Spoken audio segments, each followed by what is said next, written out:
Hey guys, this is Tommy with Tommy Nation Politics. How's everyone doing today?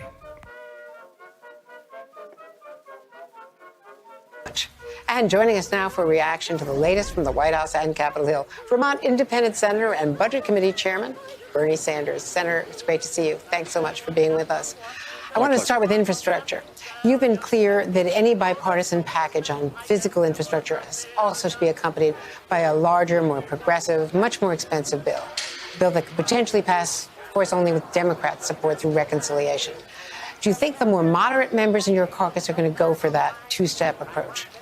I do, and I'll tell you why, Andrea. I think every member of the caucus and almost all Americans understand that today we are living in a society where the very, very rich are getting phenomenally richer. Jeff Bezos is worth $200 billion, one person. Meanwhile, the working class of this country is struggling. You got 600,000 people who are homeless. You got parents who cannot afford childcare. And on top of all of that, we have to deal with the climate crisis, which I think every scientist is telling us is going to be devastating for this country and the entire planet. And we got to invest in transforming our energy system away from fossil fuel to sustainable energy and energy efficiency. So we have an enormous amount of work to be done. And at a time when the very rich and large corporations are often not paying anything or very little in taxes, they're going to have to pay their fair share so that we can protect working families in this country and deal with climate change. Can we do it without a gas tax, a fossil fuel tax, which the White House has ruled out? Okay. How do you do it? Is it just through changes in the tax law? And how do you do the changes in the tax law and bring the moderates along in order to, look, everybody, if there's anybody in America who thinks that it's a good idea that literally multi-billionaires in a given year do not pay a nickel in federal income tax, I'd like to hear from them. Or they think it's okay that large profitable corporations making billions of dollars a year in profit don't pay anything in taxes. So I think what we need is a progressive tax system that says to the wealthy and large corporations are going to pay their fair share. Then we're going to invest in our roads and bridges. We're going to invest in transforming our energy system. We're going to invest, for example, in expanding Medicare. Right now, unbelievably, you got Medicare not covering dental care, vision, hearing aids, and we've got to do that as well. So all that I'm saying, and I think the American people agree, after years and years of worrying about billionaires and the rich, now it's time to have a budget that speaks to the needs of working families and the climate crisis that we face. That's what I'm trying to do. Now to that breaking news overnight, President Biden ordering airstrikes near the Iraq-Syria border, targeting Iran-backed militias. The administration saying it's in retaliation for recent attacks. Rachel Scott joins us from the White House this morning with more. Good morning to you, Rachel.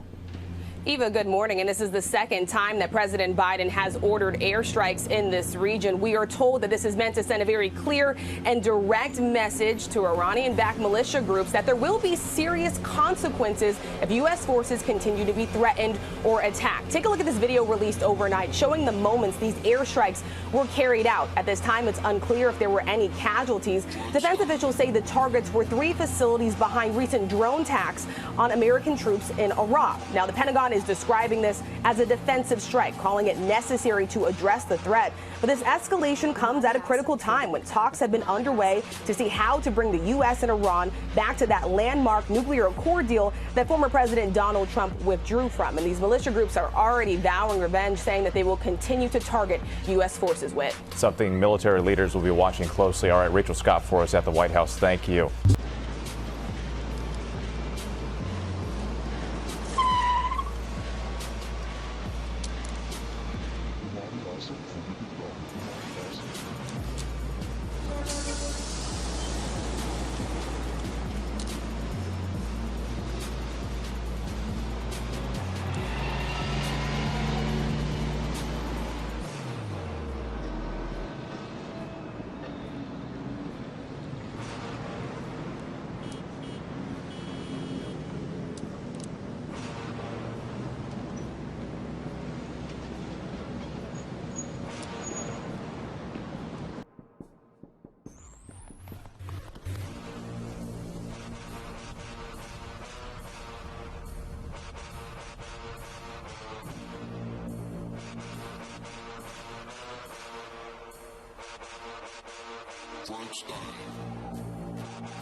Hey guys, this is Tommy with Tommy Nation Politics. How's everyone doing today? Tommy Nation Politics.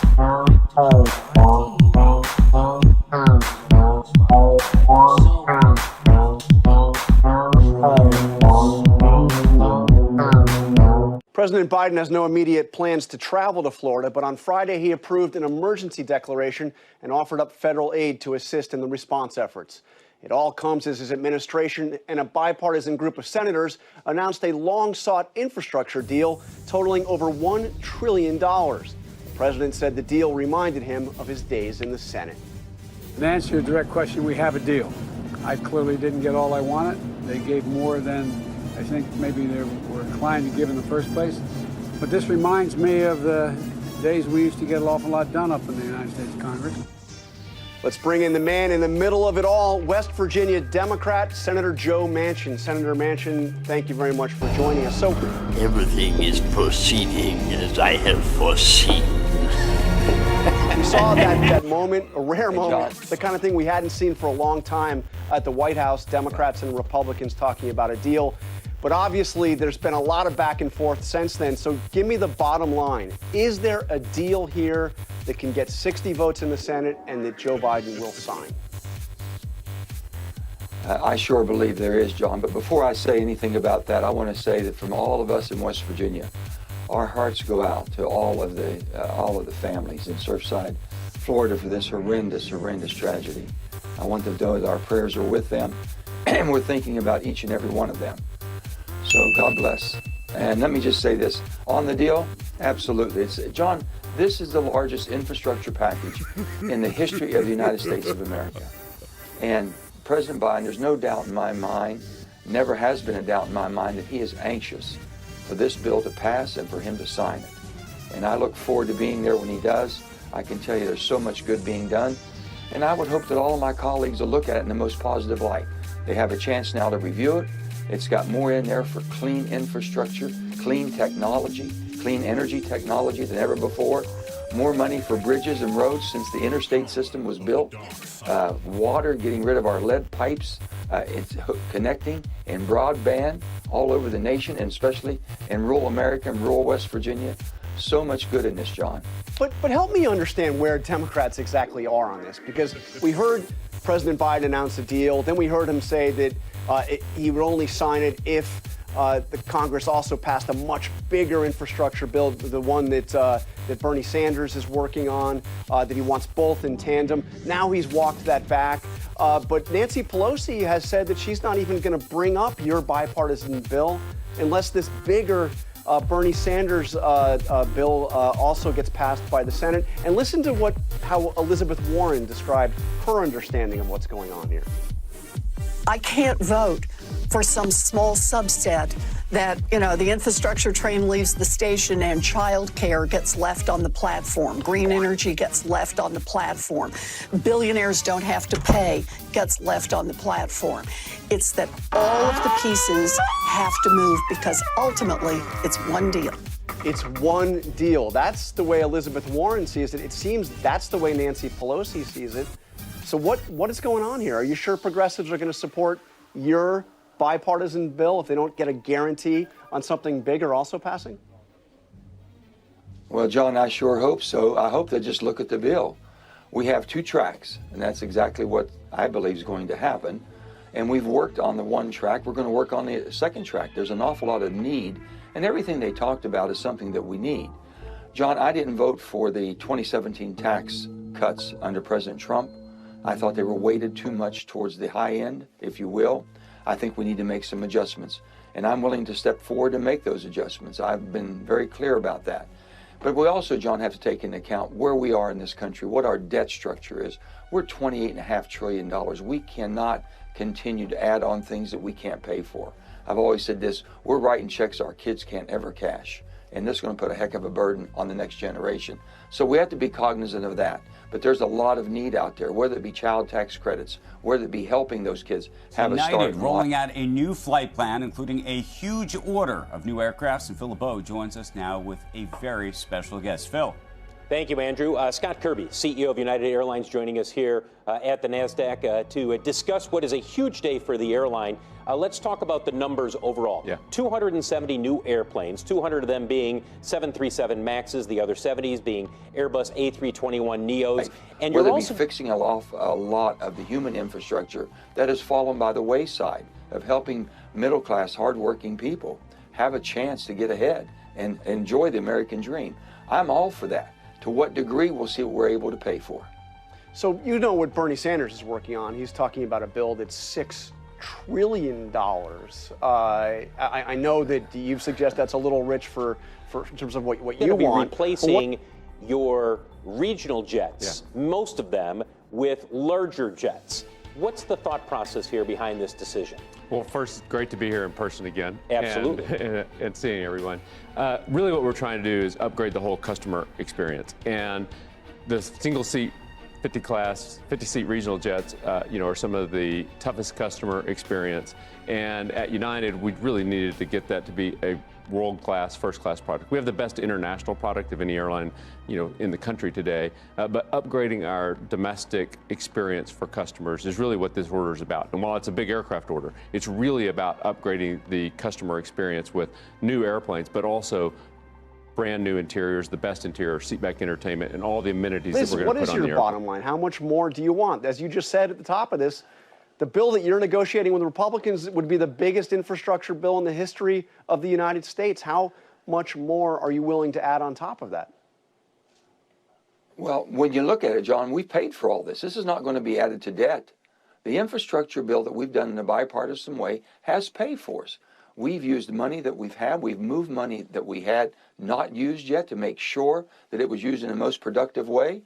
I think we've all done a good job. And that's what we have to look for. And when we do the next piece of legislation, I understand the concerns. I understand the desires of everybody in my caucus and also on the Republican caucus. I know we can work together. Look what we've done. Look what President Biden has accomplished in 5 months. I've never seen this type of accomplishment in modern history. From a president coming in, the American Rescue Plan, $1.9 trillion. And then we do bipartisan bills on top of that. The hate crimes bill that we did, 94-1. We just did the competition with China bill in a very bipartisan way. The endless frontier. So many good things, John. We can do. We can work this out. But what's your bottom line? The question is, this is over $1 trillion. The bottom line. Bernie Sanders wants $6 more trillion. Here's what are you? How far are you willing to go? Well, let me just say this, John. Right now, I never thought that the net corporate tax should have been 21%. I always felt 25 was very fair and balanced. So I'm willing to go to 25. I think that basically capital gains should be at 28%, not at 21. There's changes that we can make that still keeps us competitive. I'm not going to be supportive in voting for things that does not make us competitive. We're in a global economy. I want to make sure that we're the leader of the free world, that we can still compete, that we can still manufacture, create great jobs, and pay good salaries with benefits. That's what I want to make sure happens. Now, let's see when we do all that and make the adjustments, how much money do we have? This is how you run your household. It's how I run my household or our small businesses or large businesses. How much can we invest and how much return do we get on that investment? I want to make sure we pay for it. I do not want to add more debt on. So if that's $1 trillion or $1.5 or $2 trillion, whatever that comes out to be over a 10-year period, that's what I would be voting for. Well, I think there's some real questions about whether or not this bill is truly paid for. But let me ask you about the bigger question here. You get hammered. It should be, John. You get hammered all the time, by fellow Democrats, especially progressives, who say you are constantly drawing red lines for what you'll support, and creating limits on how far Democrats will be able to go now that you control all, the House, the Senate, and the White House. What do you say to those that say, why don't you draw some red lines with Republicans? Why don't you say, unless they come around and agree to the stuff you just talked about, bringing up the corporate tax rate again, some of the other issues, maybe voting rights, some of the other issues that Republicans are blocking, why don't you draw a red line and say, look, if you guys don't move on this, I'm going to go and endorse doing away with the filibuster? I mean, that's your leverage. Well, John, you are the man with the leverage. First of all, and I don't wish this on anybody. John, I've not voted any differently than I voted for 10 years. I've always been very moderate, very centrist. I tell people I'm fiscally responsible and socially compassionate. I want to find that middle, and I think there's always a middle to find. It's the way I've lived my life. It's the way I've basically been in public life, and I'm not changing. I'm sorry that this 50-50 worked out and people were unhappy with it, but it is what it is. And if they think that I'm going to change and be something that I'm not, I won't. And I've been very clear. I'm willing to meet everybody halfway. If Republicans don't want to make adjustments to a tax code, which I think is weighted and unfair, then I'm willing to go to reconciliation. That's how you're able to do it. But if they think in reconciliation, I'm going to throw caution to the wind and go to $5 or $6 trillion when we can only afford 1 or 1.5 or maybe 2, and what we can pay for, then I can't be there. I'm very, very openly. And I think we can find our priorities. We can help a lot of people and lift them up. But people have to get up and make an effort too. We all have to be fighting for the same great a country that we live in, and so appreciative we're here. So I don't know what they're expecting, different than who I am and what I am, and they know me. I've been there for 10 years. Well, they know who I am. Well, and how I vote. I think it's safe to say that you are probably the only Democrat that could have been elected to the Senate from West Virginia. So thank you very much. We appreciate you taking time to talk to us, Senator Manchin. Well, I'm very appreciative to represent my great state of West Virginia. I can assure you of that. Thank you, John. I appreciate it.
When you were at American Airlines, before you came over to United, did you realize as you were coming over to United, look, this is a bit of a sleeping giant.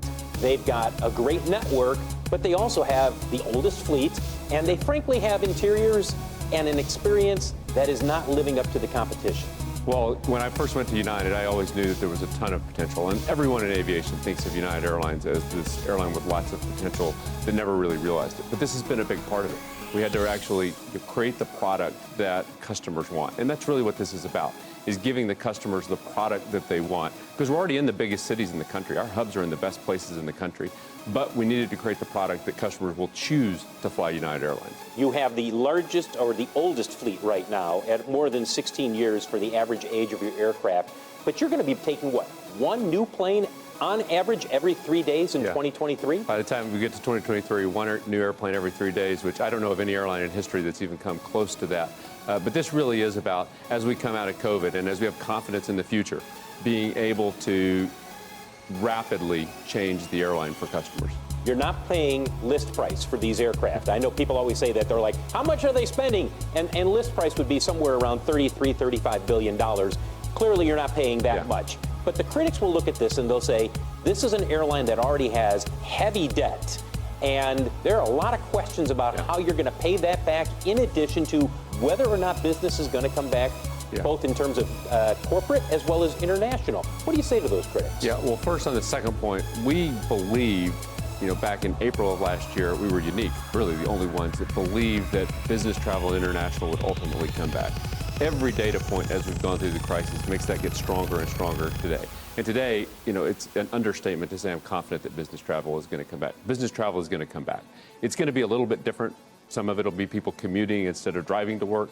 There'll be things like that are different. But we've seen a huge acceleration even in the last few weeks. And real quick, before I toss it to Joe, and I know you got a question, Joe, when you say business travel is coming back, where are we at right now, and when do you think that we're at more than or back to 2019 levels? So we're down about 60% now. But literally 10 weeks ago, we were down close to 90%. That tells you something about the acceleration. And all the anecdotes we hear from customers is once we get to September, they're going to be back on the road, particularly for client-facing business. I don't think business travel comes back to 100% probably until 2023. But I think we have a big step function increase in September, another one in January when people have budgets again. But we absolutely think it's coming back 100%. Shepard Smith here. Thanks for watching CNBC on YouTube.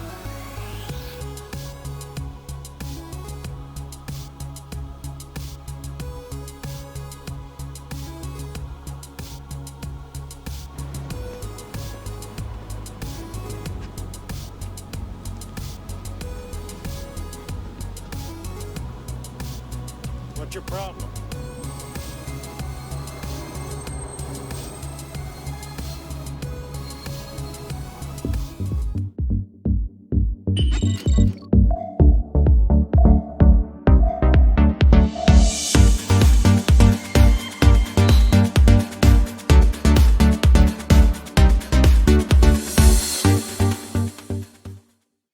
Hi guys, this is Tommy with Tommy Nation Politics.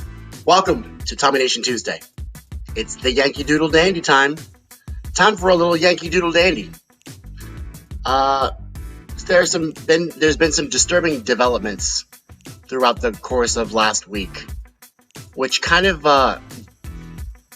wraps my entire topic together with a bunch of other things. What other things could you possibly ask? Well, basically, wars. So you'll never forget that in 1776 maybe black people.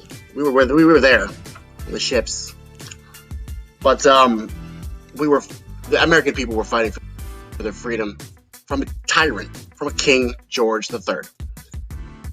Guys, instead of it's like we've all come because instead of fighting for freedoms, guys, we are attacking defensively military targets in other countries, thousands and thousands of miles away.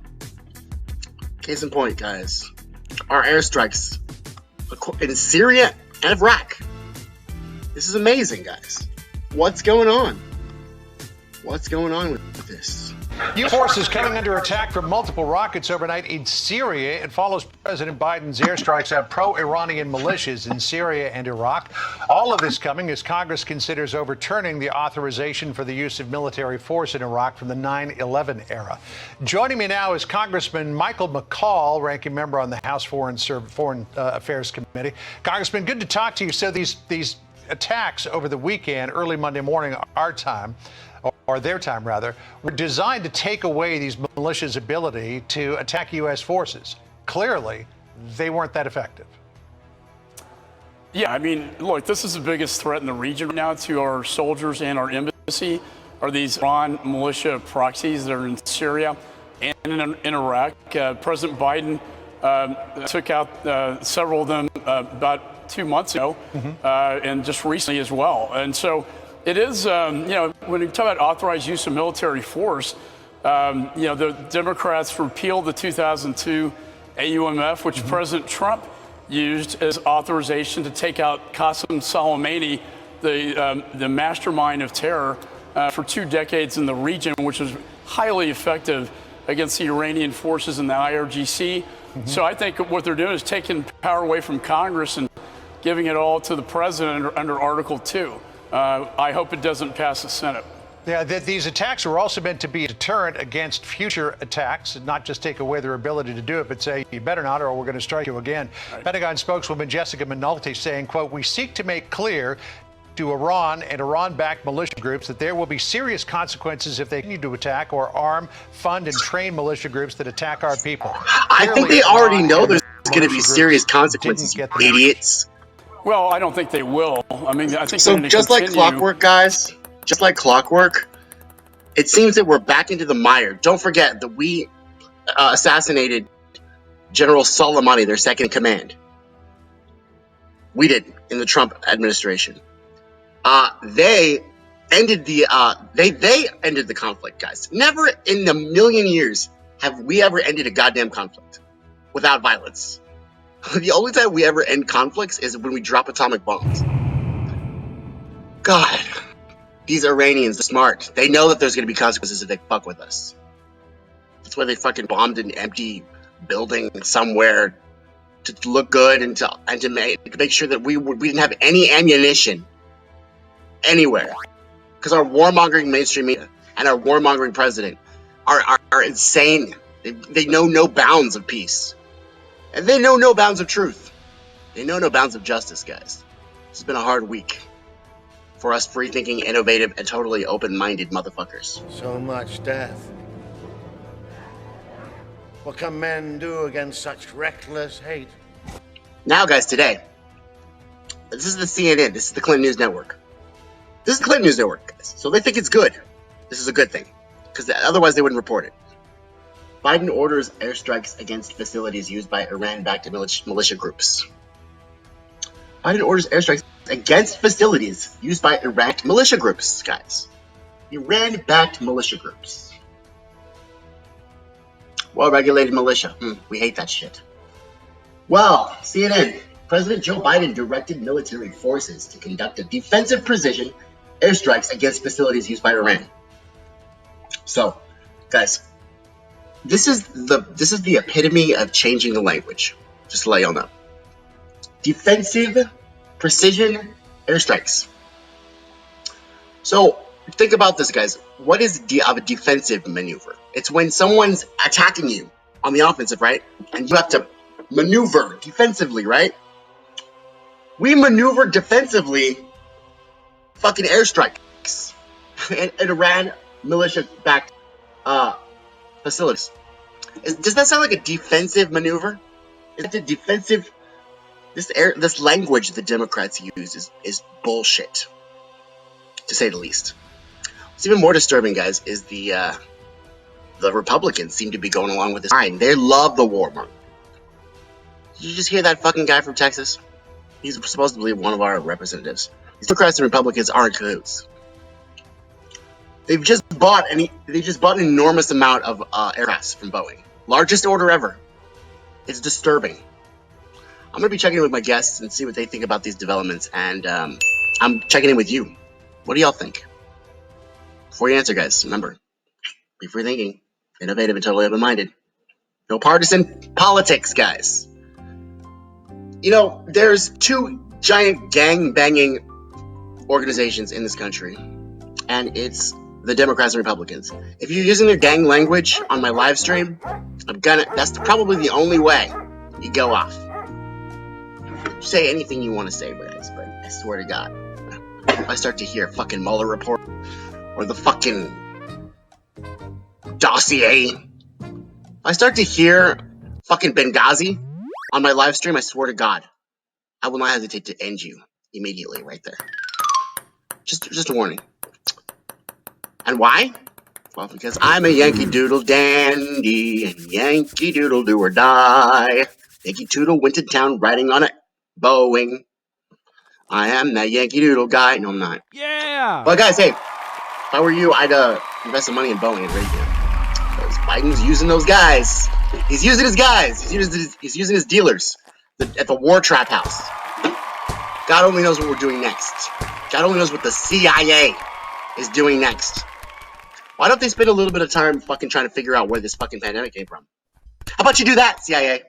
And no more timber sycamores, and no more Iraq weapons of mass destruction, and no more defensive maneuvering airstrikes. I'm a dementia riddled old man. I fucking sign everything the CIA tells me to. And if Joe Biden really believes that the CIA doesn't know where this pandemic came from, somebody should play the fucking record player at night when the kids are asleep. That's all I have to say. Let's check in with my guest. My first guest is gonna be Andy Kennedy, and we'll see what he has to say about all of these developments. He's in Canada. Hello, Andy.